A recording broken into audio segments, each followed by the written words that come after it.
There's no feeling more intense than starting over. If you deleted your homework the day before it was due, as I have, or if you left your wallet at home and you have to go back after spending an hour in the commute. If you won some money at the casino and then put all your winnings on red but it came up black. If you got your best shirt dry cleaned before a wedding and then immediately dropped food on it. If you won an argument with a friend and then later discovered that they just returned to their original view. Starting over is harder than starting up. If you're not ready for that, like if you've already had a bad day, then what you're about to go through might be too much. Feel free to go away and come back. I'll be here. Alright, thanks for coming with me on this trip. I'll understand if you have to take a break at any point. Just find a safe place to stop and quit the game. And don't worry, I'll save your progress, always, even your mistakes. This game is a homage to a free game that came out in 2002, titled Sexy Hiking. The author of that game was Jazzuo, a mysterious Czech designer who was known at the time as the father of B games. And B games are rough assemblages of found objects. Designers slap them together very quickly and freely, and they're often too rough and unfriendly to gain much of a following. They're built more for the joy of building them than as polished products. In a certain way, Sexy Hiking is the perfect embodiment of a B game. It's built almost entirely out of found and recycled parts, and it's one of the most unusual and unfriendly games of its time. In it, your task is simply to drag yourself up a mountain with a hammer. And that act of climbing, in the digital world or in real life, has certain essential properties that give the game its flavor. No amount of forward progress is guaranteed. Some cliffs are too sheer or too slippery, and the player is constantly, unremittingly in danger of falling and losing everything.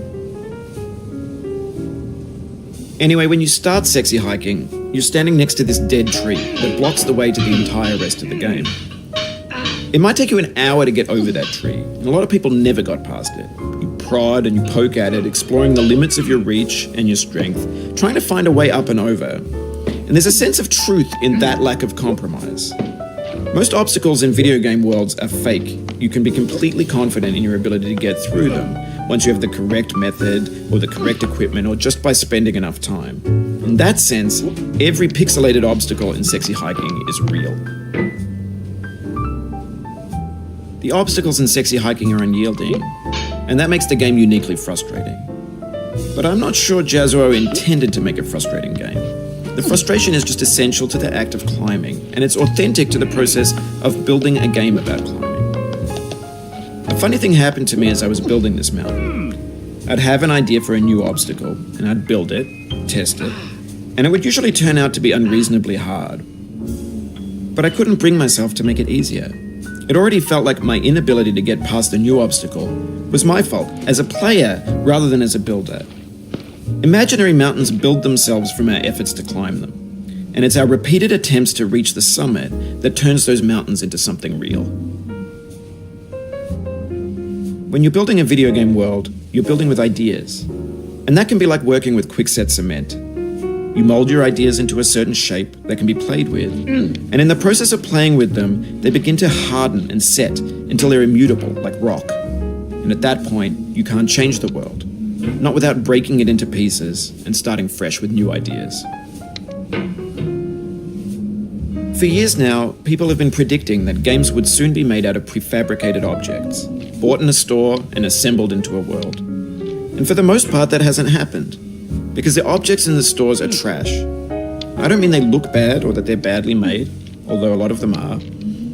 I mean they're trash in the way that food becomes trash as soon as you put it in the sink. Things are made to be consumed and used in a certain context, and once the moment is gone, they transform into garbage. In the context of technology, those moments pass by in seconds. Over time, we've poured more and more refuse into this vast digital landfill that we call the internet. It now vastly outnumbers and outweighs the things that are fresh and untainted and unused. When everything around us is cultural trash, trash becomes the new medium, the lingua franca of the digital age. And you can build culture out of trash, but only trash culture. Be games, be movies, be music, be philosophy. Maybe this is what digital culture is. A monstrous mountain of trash, the ash heap of creativity's fountain. A landfill with everything we ever thought of in it. Grand, infinite, and unsorted. There's 3D models of breakfast, Gen X's fanfic novels, scan magazines, green screen Shia LaBeouf, banned snuff scenes on LiveLeak. Facebook's got lifelike bots with unbranded adverts and candid shots of Kanye and Taylor Swift mashups, car crash epic failed GIFs, Russian dashcam vids, discussions of McRibs, discarded, forgotten, unrecycled, muddled, rotten, untitled. Everything's fresh for about 6 seconds, until some newer thing beckons, and we hit refresh. And there's years of persevering, disappearing into the pile, out of style, out of sight. In this context, it's tempting to make friendly content that's gentle, that lets you churn through it but not earn it. Why make something demanding if it just gets piled up in the landfill, filed in with the bland things? When games were new, they wanted a lot from you. Daunting you, taunting you, resetting and delaying you. Players played stoically. Now everyone's turned off by that. They want to burn through it quickly, a quick fix for the fickle, some tricks for the clicks of the feckless. But that's not you, you're an acrobat. You could swallow a baseball bat.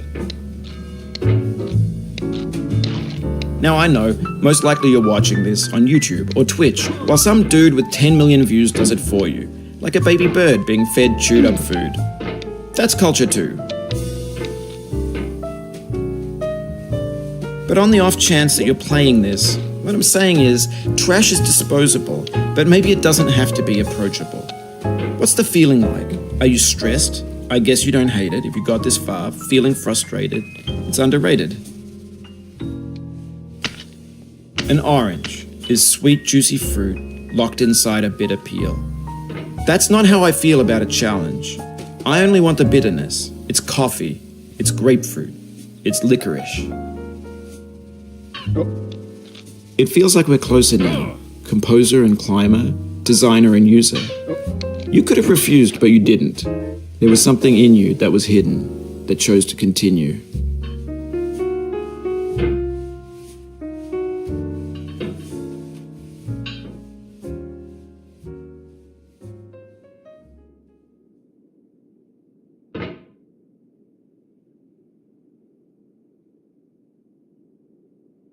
Whoop. Whoop. Whoop. Whoop.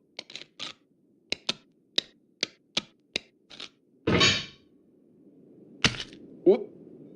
Mm.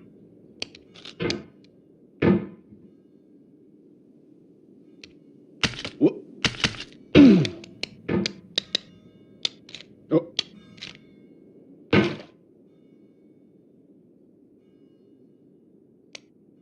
Whoop. Ooh.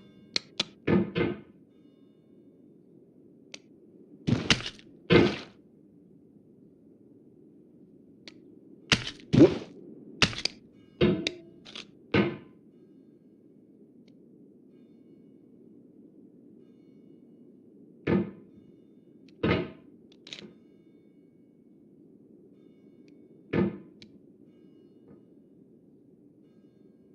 Ugh.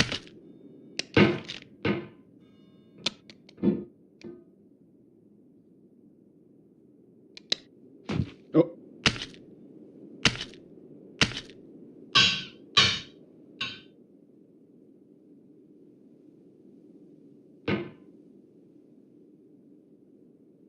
Whoop. Whoop. Ooh. Whoop.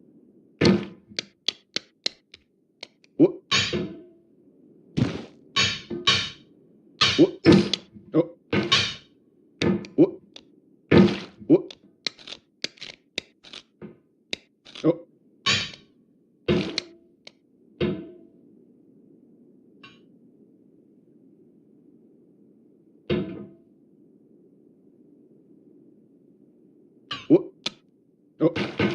What? Oh.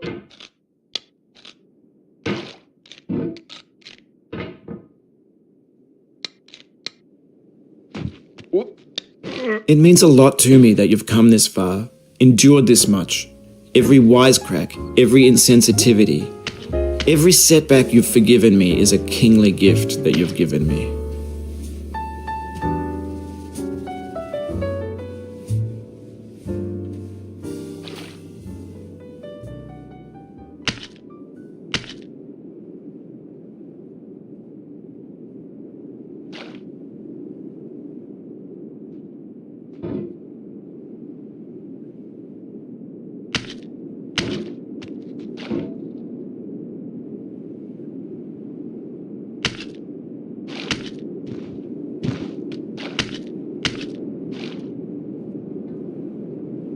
We have the same taste, you and I. It's not ambition. It's ambition's opposite. An obdurate mission to taste defeat. You'll feel bad if you win, so I put this snake in for you.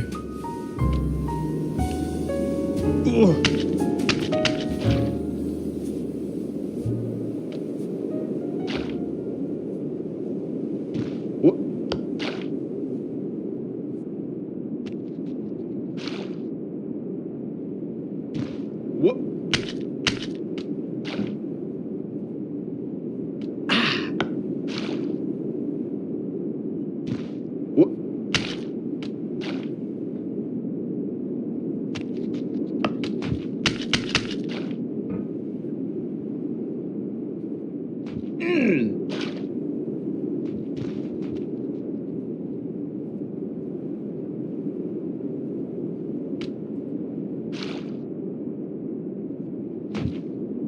What?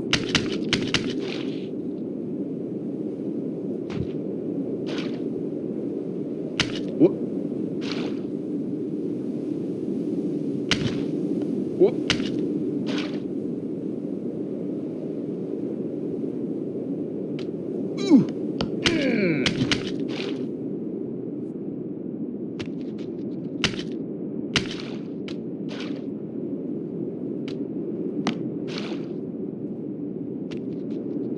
What?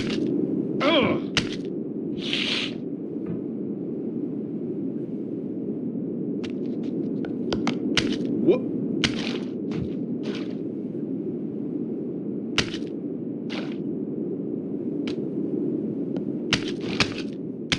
Oh, you just lost a lot of progress. That's a deep frustration, a real punch in the gut.